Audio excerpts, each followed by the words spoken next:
وقلنا يا آدم اسكن أنت وزوجك الجنة وكلا منها رغدا حيث شئتما ولا تقربا هذه الشجرة فتكونا من الظالمين. Hey, listen, both of you, that tree over there. I'm talking to both of you. That tree, stay away. Now when the tree is right here, هذه الشجرة. So you'll find in Quran, when the tree is farther away, it's tilkuma shajara. When the tree is closer, هذه الشجرة, which actually plays a role in how we analyze the story. How we analyze the story. And by the way, how many trees are in Jannah? It's called Jannah, which means it's lush, which means it's filled abundantly, endlessly with trees. How big is Jannah?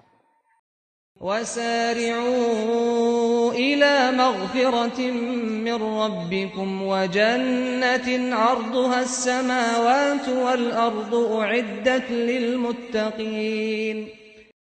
And how many trees in Jannah are haram? One. فوسوس إليه الشيطان قال يا آدم هل أدلك على شجرة الخلد وملك لا يبلى. How much real estate do you have to find the halal in Jannah? And shaitan can still get you to come to the billions of trees that are the expanse of the skies and the earth. You try to get you to go near that one tree.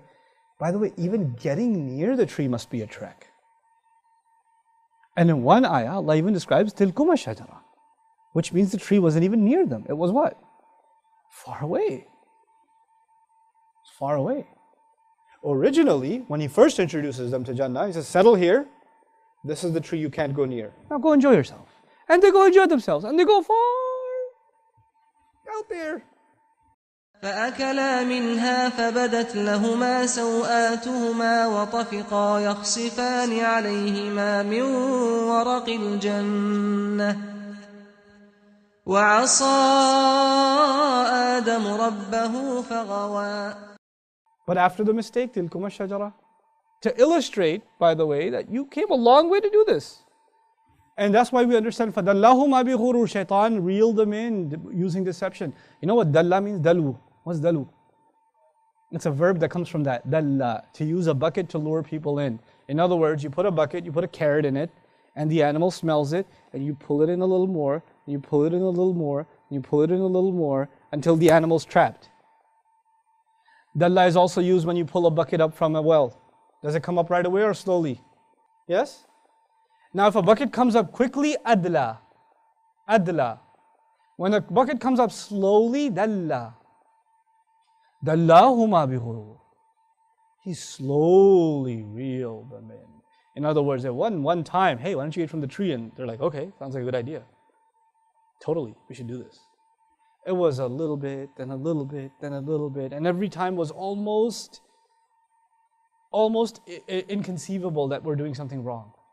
Because it was just a little bit of a, one step closer, we're not even at the tree. We're just kind of, can't even see it yet. Can't even see it. We're just a step closer. It's not haram. What do people do when they fall into a trap of shaitan? Shaitan comes to them and says, hey, why don't you do like ultimate super crazy haram and burn in hell? No, he says, hey man, take it easy a little. Just, whatever, this is still time for Fajr. Chillax.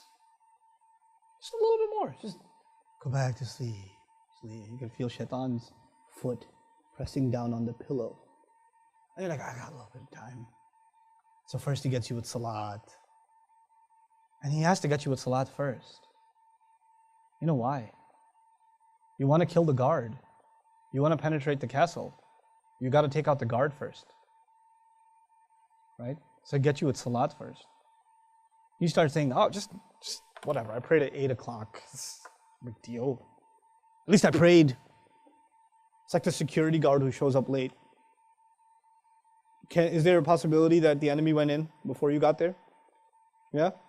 Possibility, right? What does Allah say about salat? Inna salata tanha anil fahsha'i wal munkar.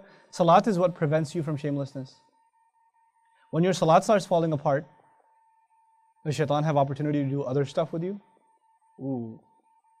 So first, it's not a big deal. It's just a little late. It's just a, and he won't get you to miss it altogether. It'll be the guy that shows up first before the adhan. Then you don't have to go that early. Show up after the adhan. They'll be like, you don't have to pray all the sunnahs. It's not fard. Then you're like, okay. Okay, well, salat's at 8:15. It's only 8 right now. Just go at 8:10. Then a couple of weeks later, he'll be like, look, you're going to catch salat. He's going to work his way, right? So then you catch like third rak'ah. Then he comes back and says, hey man, it's already over. Just pray at home. Then he comes back and says, it's already over. And you're like halfway through the movie. Just finish the movie and pray. So he works his way. And then eventually, now it used to be you're praying at the masjid. Then slowly you're praying at home. Then you're praying at home really late. Then you're really tired, right? You just finished watching a movie. Why don't you sleep a little, then wake up and pray. Just a little nap, you wake up, you got control. So you wake up at 2 in the morning, 3 in the morning, I haven't prayed Isha. And while he's doing this, while the security has gone down, because this is all security, salat is security. While security has been compromised, then the floodgates to evil. Because this is good, salat is good. But leaving it opens the doors to evil. That's when he does that other stuff. So the kinds of movies you watch changes. The kinds of stuff you expose yourself to changes. You start becoming a different kind of person. A personality change starts happening. But it all happens very little at it. He's got a lot of patience. And he's done this with plenty of people before.